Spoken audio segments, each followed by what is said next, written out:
And so this was a great lesson of unity for the children of Israel. And so in the time of our story, there was a chance that the kingdom could stay divided and weakened. But David behaved himself wisely, and even at this point, and soon was able, and we can see from our text, was able to unite the peoples of Israel together. And at the end of Saul's death, at the end of chapter 10 to chapter 11, there's about 7.5 years in between these two chapters. In fact, if you go back to 2 Samuel chapter 5 there, you can see in verse 4, and David was 30 years old when he began to reign, and he reigned 40 years. In Hebron, he reigned over Judah 7 years and 6 months, and in Jerusalem, he reigned 30 and 3 years over all Israel and Judah. And so what took place was after Saul died, there was a group of people. Remember, there were some that still followed after Saul.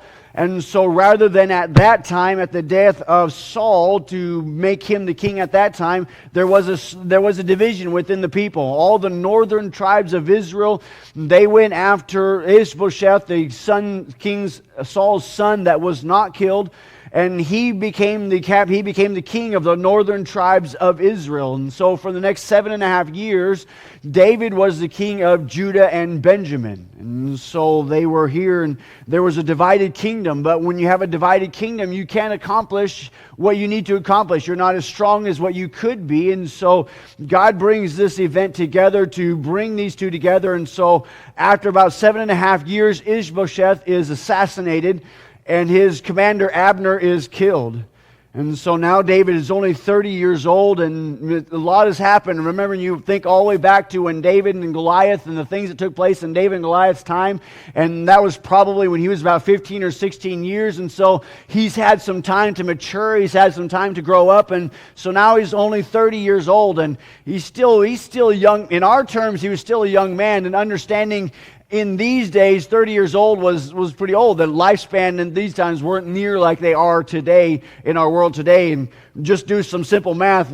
David lived to be 70 years old. He was 30 at this time. He reigned for 40 years. He was 70 when he passed off the scene. And so really, he was about middle-aged at this time. But 30 years old, to be able to lead a nation of people, I mean, what a task. I mean, what an opportunity for him to do that. And he's obviously proved himself to not be a novice, and these people are ready to crown him to be king. And evidently he's a very mature young man and an individual, but he's still 30 years old. He still needs an opportunity for God to work in his life, because now he has a huge opportunity, a huge responsibility to unite these people and to unite the whole kingdom of Israel together.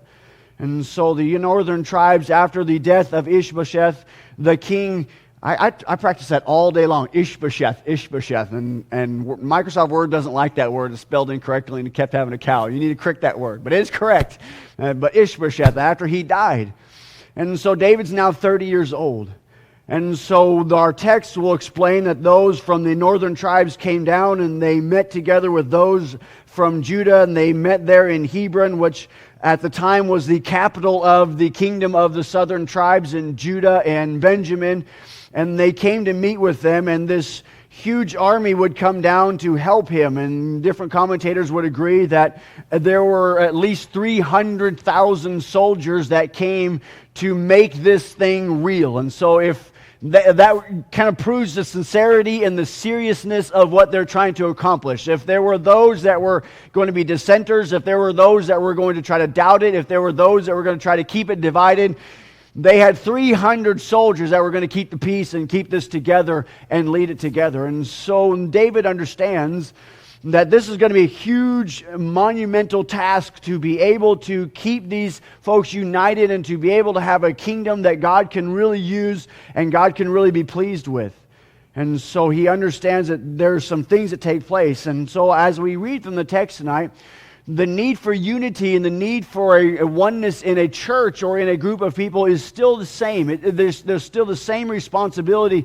There's still the same desire. We should still have the same desire as King David here and as these men here had, to have a church that's united. And as we look at this kingdom and as this kingdom is formed and the steps that took to keep this kingdom united and keep this kingdom in the right front, I want us to keep it in a frame of application to Mountainside Baptist Church. And so what we can see from the Word of God here. And in order for this kingdom to be united, in order for this kingdom to be able to be what it should be, the first thing we see is that it had to take leadership.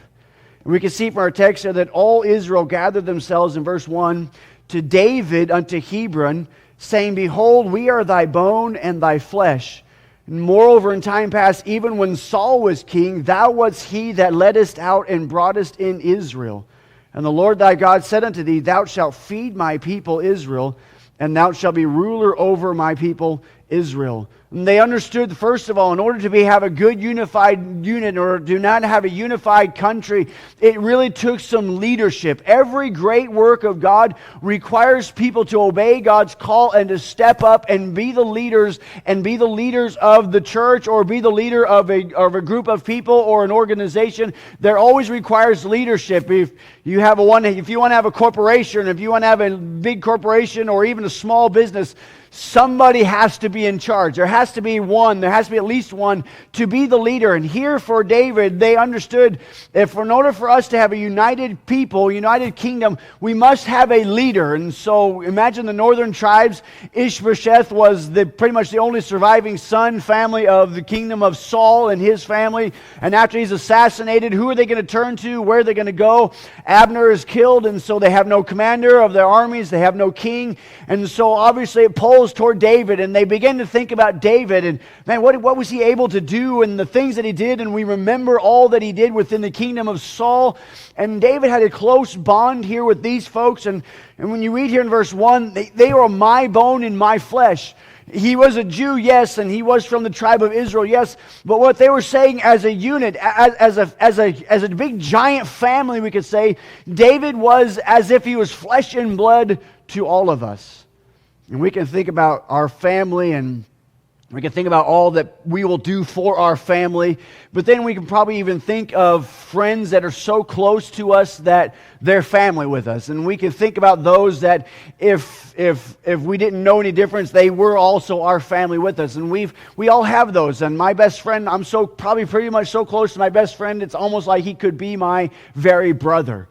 This is what these folks were looking for. They were looking for a man, they were looking for a leader who was with them and who served with them and was family with them and understood that this guy understands my needs and this man understands the deals that we're going through and the trials that we're going through. And they understood that this was David. David was their bone and their flesh, meaning that David was not unwilling to get in there and do the work and help with folks. And even when the times when Saul was chasing David all around, and we'll see that in Sunday school, how he's doing all that stuff, even in those times, David sat down with the men in the camp. He did those things with the men in the camp, and they understood that this man was willing to be a man who was willing to work.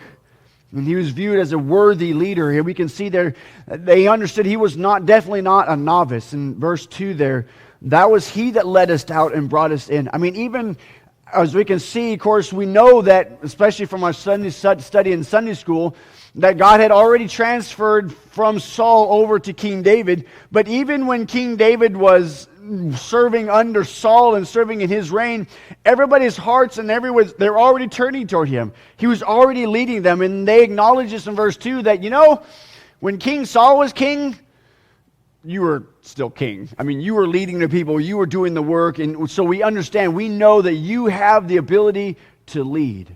And it's interesting for us as well, and even for these children, that as they're going to come out of exile, come back into Jerusalem and rebuild the cities, even those men had leaders. They had Ezra, and they had Nehemiah, and they had other men who were able to do the job, who were still within their family. They were still the way that they ought to be in that sense.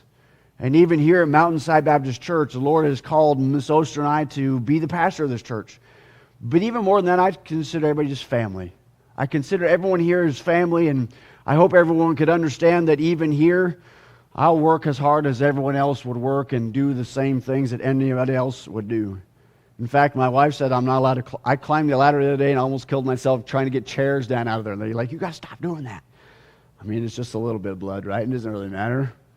But this was David. David had such a close relationship with these folks that they considered him their very family, their very blood. But even more than that, they could see that David had a relationship with God that even Saul did not have. And look in verse 3 there. It said, "Therefore came all the elders of Israel to the king to Hebron, and David made a covenant with them in Hebron before the Lord." Capital L, capital O, capital R, capital D. He understood who God was, and he had a relationship with the Lord. And the Bible says there that they anointed King David over Israel according to the word of the Lord by Samuel. And they understood that every great leadership and everything needs leadership. Our church needs leadership, and it needs a man that has a close bond with the people, but also needs a man with a close bond with God and serves with God. You see, no leader is truly worthy who is not truly godly. You always have to have a godly man to lead. And so here was David, and they understood that even the northern tribes, when they looked at Ishbosheth, he was totally influenced by his father, and he was not the godly king that even they understood that they needed. And so he ended up being assassinated. And so now they're looking who is like us, but also more importantly than that, who is a godly leader. And even when we look at our local churches, the local churches must be led by godly men that seek God's face. Even the deacons are supposed to be in that way. You can look back to Acts, and the Bible says that they're supposed to seek out among the church men who are filled with the Holy Ghost. We don't want just anybody. We need men that are godly, men that spend time in prayer, men that spend time in the service for the Lord, men that love to serve God, men that have God the first place in their lives. That's what leadership needs, and leadership needs those kinds of individuals. And the Bible says that even a pastor must be one that desires the office of a bishop, but he must have a godly relationship in his personal life. Leadership with his humility. I mean, think about the humility of David versus the arrogance of Saul. And that became because David had a relationship with God, and it helped him to be humble. And Saul did not have that relationship with God, and so he got a big head. He wanted to be able to rule with an iron fist. And so he understood it took leadership, and every great work takes leadership. 1 Corinthians chapter 1, verse 10 says, "Now I beseech you, brethren, by the name of our Lord Jesus Christ, that ye all speak the same thing, that there be no division among you, but that ye be perfectly joined together in the same mind, in the same judgment." All of us, we must be united together, and even the leadership must be united with their own people. We must have the same goals to be able to accomplish the same things. And here was the children of Israel, and they were a divided kingdom, and so now they had an opportunity with good leadership to be able to unite the folks and be able to become the kingdom that they ought to be, and then become the kingdom that God would have them to be. And so even in the local church, it must have a pastor who's truly qualified, godly, and not a novice. We must have deacons that are godly, filled with the Holy Spirit, qualified and willing to serve, willing to work. We need teachers who are godly, faithful, and willing to teach, and willing to serve. And so in order to be unified, in order to have the unified kingdom, that Ezra is going to try to get the exiles to understand and know that even at this time they were unified people, because first of all they had good leadership. It takes good leadership to have a unified group of people. But then the second thing we can see in our text there, in verse 4, "And David and all Israel went to Jerusalem," which is Jebus, where the Jebusites were, the inhabitants of the land. I love that Jebus. It just seems kind of funny to me. But you don't think of Israel, you don't think of the capital being named that, but in fact the capital has been named different things before.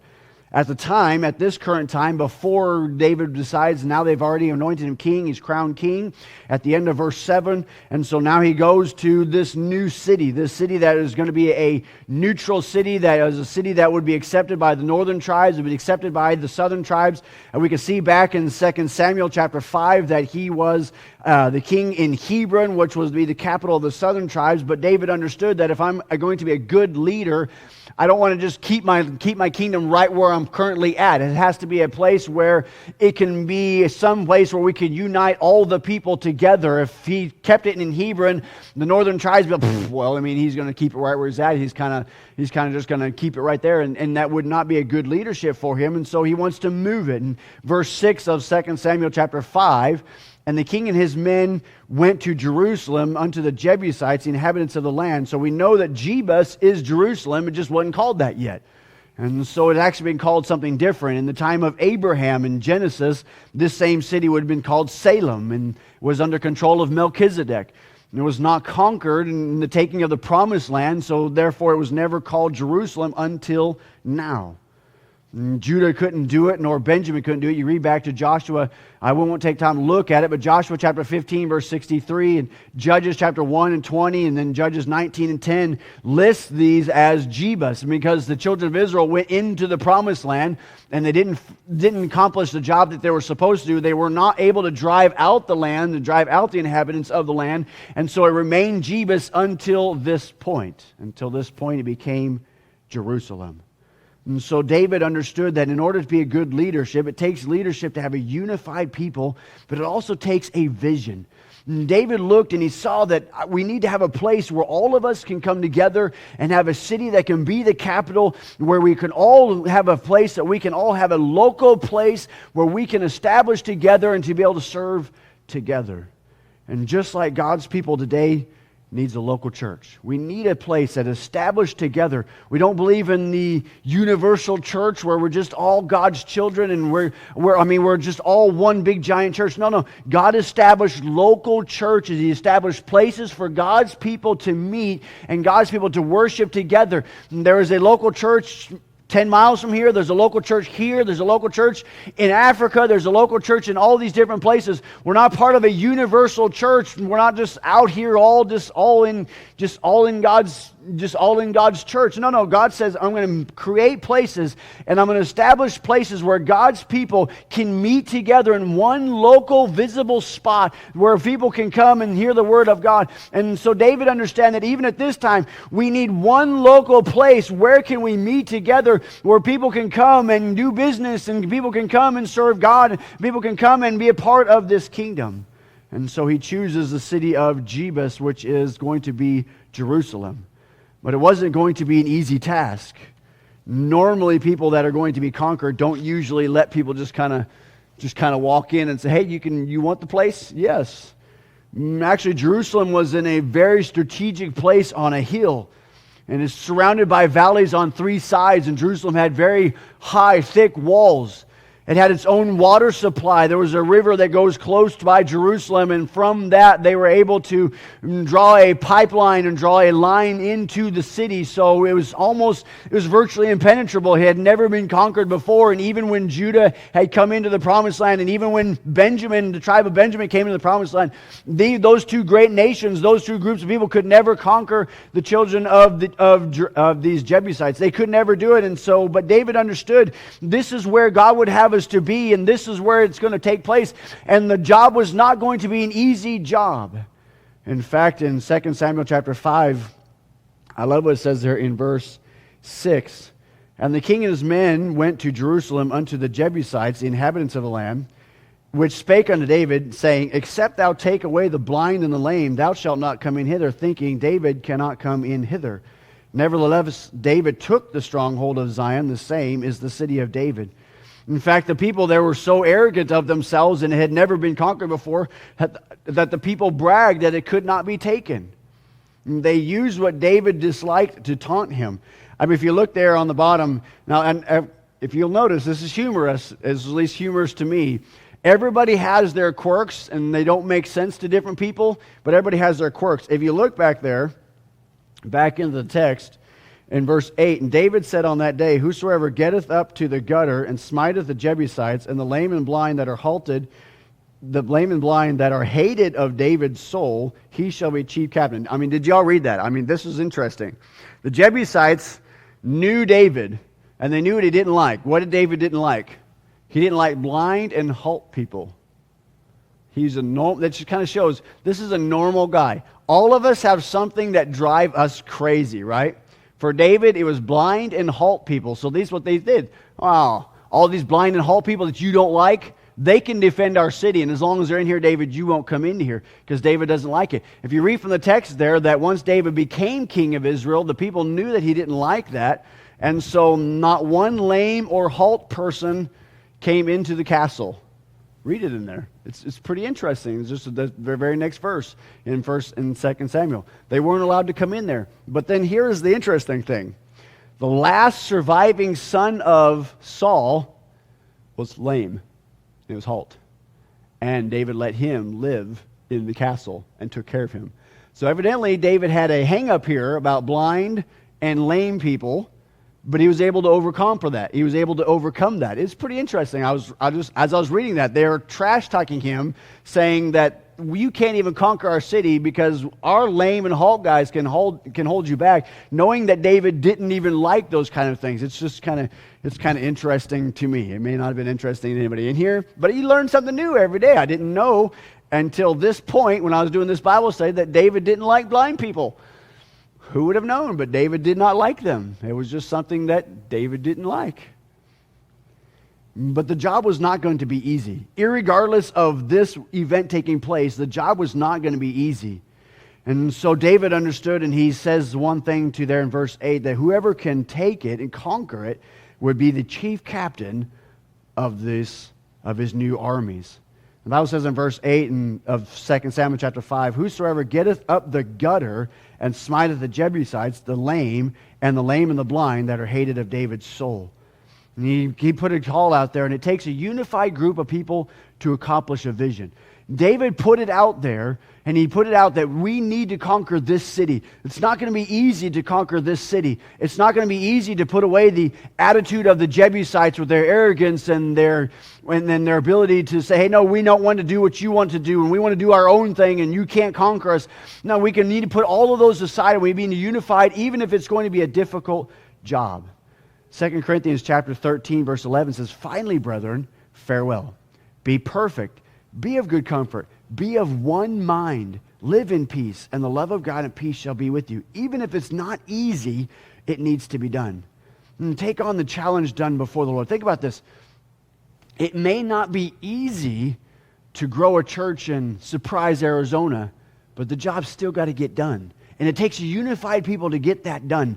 I mean, we have I was talking to the fire marshal, and he was in here. We did our annual fire marshal inspection.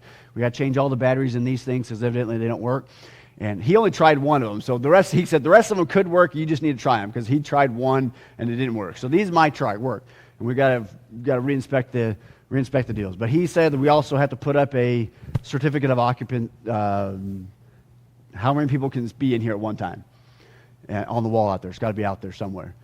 And so he said, you can just print it up however you want. I don't care. It just has to say seating. And I said, well, how many people can be in here? And he goes, how many chairs on the floor in there? He goes, I said, there's 160 chairs on the floor. And he says, okay, we'll just put maybe 170. I said, well, there's only 160 on the floor. He goes, yeah, but we understand. We recognize that, Easter, Christmas, big days, you're going to have more than that. So that's fine. So just put however many. He actually said however many chairs are in the building. And I'm like, well, we got 100 chairs stacked up at the top. Well, we can't pack 400 people in here. That ain't going to happen. But he said, count all these chairs over here, count all these chairs and everything like that. And then I was just sitting there thinking to myself, if this man who's a lost man thinks that we can fill this place up at 160 people, what do we think? What do we think? It was challenging. He left, and I just sat down and thought, here's a man who expects us to have 170 people, more than what chairs are on this floor. And he goes, yeah, we understand you'll probably be full. And I thought to myself, that's interesting.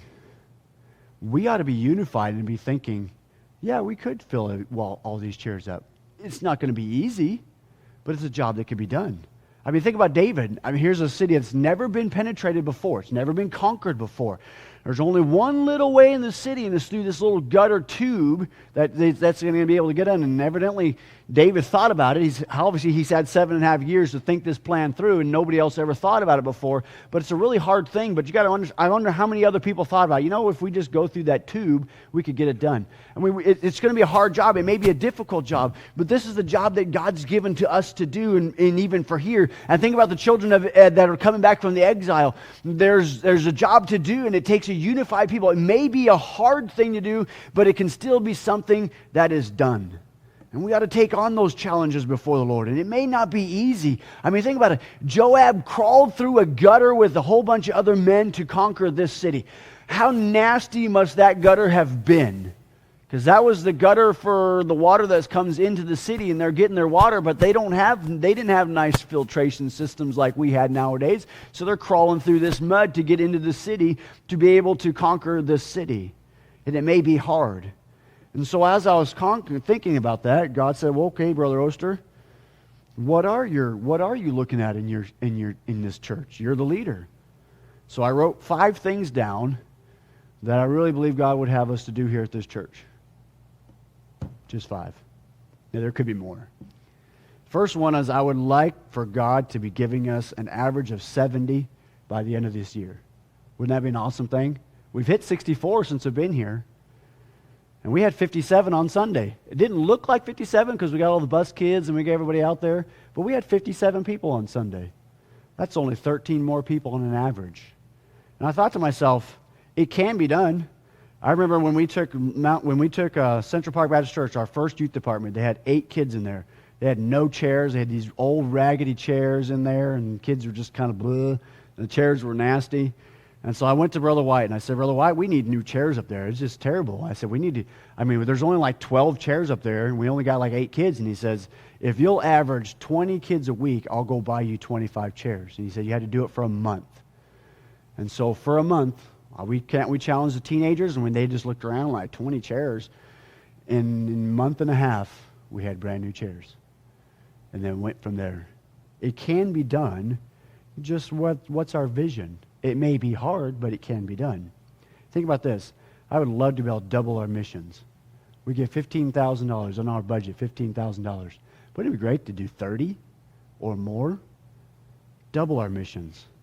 That means we've given that many more people. You know, every time a missionary wins a soul in a foreign field, that goes to our account.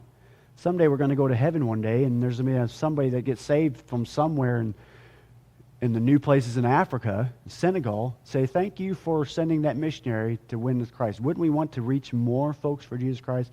Double our missions giving. That would be awesome. Number 3, I'd love to add a bus driver family. Because you know, right now, Brother Forney and I, we go out and I want to drive the bus forever if it's the way it takes. But because it's just us two and we pretty much, it's the church services, we can't really add a second route because we wouldn't have time. But wouldn't it be great if we had a couple step up and say, hey, we'll do the bus route, we'll do the visitation, we'll do that. And also, wouldn't it be great if we used the baptistry every month? Wouldn't that be an awesome thing? The last Sunday of every month, just set it up out there and do a baptistry.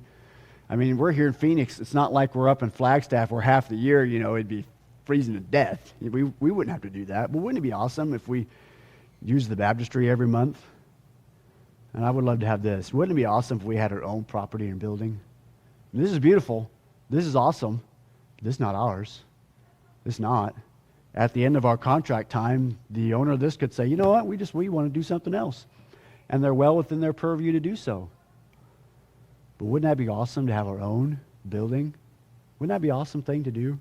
Those are hard things that may be difficult to do, but I believe as a unified body, a group of people, these are things that God could accomplish, and God can do great things. I mean, here was a city that had never been conquered before, the city of the Jebusites and the city Jebus that has never been conquered before, but David understood in order for us to be a unified group of people, and the northern tribes and the southern tribes, we need a local place in the center where we can all meet, we can all worship, we can all do the business, we can all do the trade, everything that was going to take to run a kingdom, run a nation.